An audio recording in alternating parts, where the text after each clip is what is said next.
بسم اللہ الرحمن الرحیم۔ محترم ناظرین السلام علیکم۔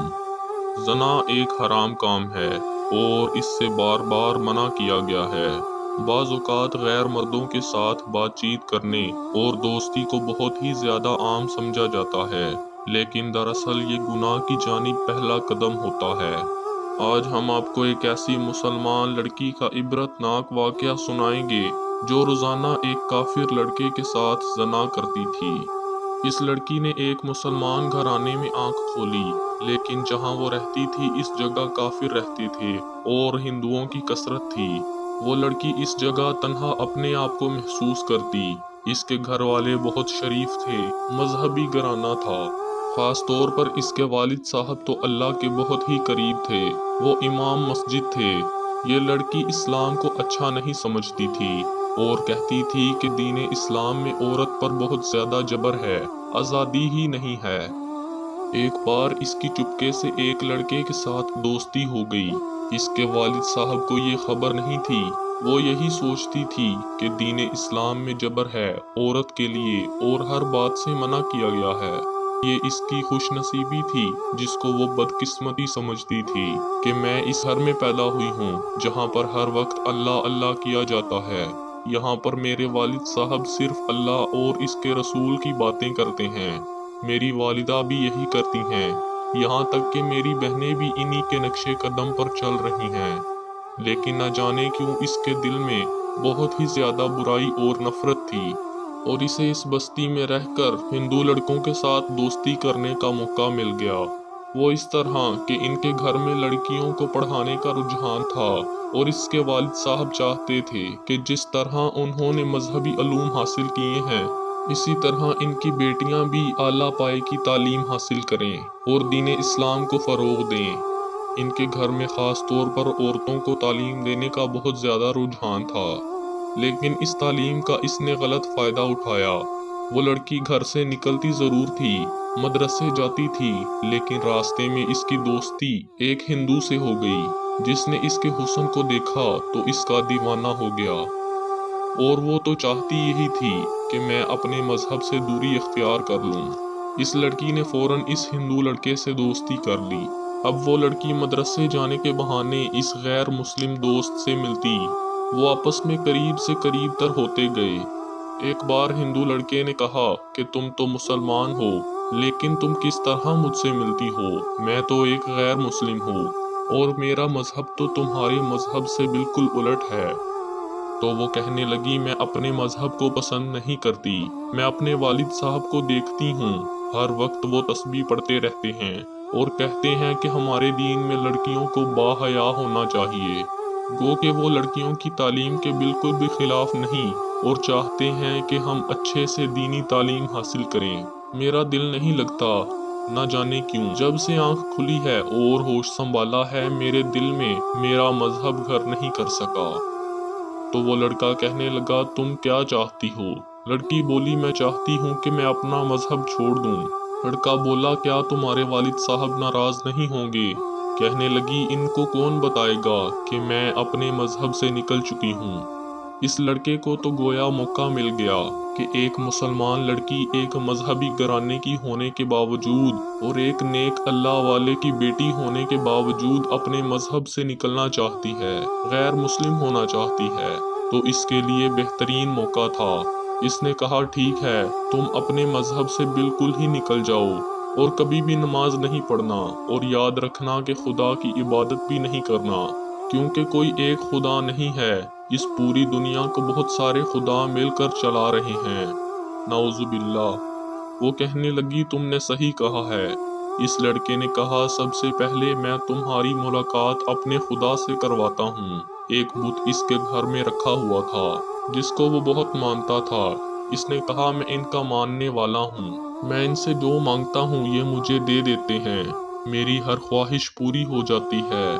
دیکھو جب سے تمہیں دیکھا ہے، جب سے میں تمہارے عشق میں گرفتار ہوا ہوں، میں نے ان کے ہی آگے ہاتھ جوڑے تھے، اور دیکھو تم میرے پاس آ گئی، بلکہ تم میرے مذہب میں داخل ہونا چاہتی ہو۔ اب وہ لڑکی اپنے باپ کے سامنے، اپنے گھر والوں کے سامنے تو بظاہر مسلمان بنی رہتی تھی،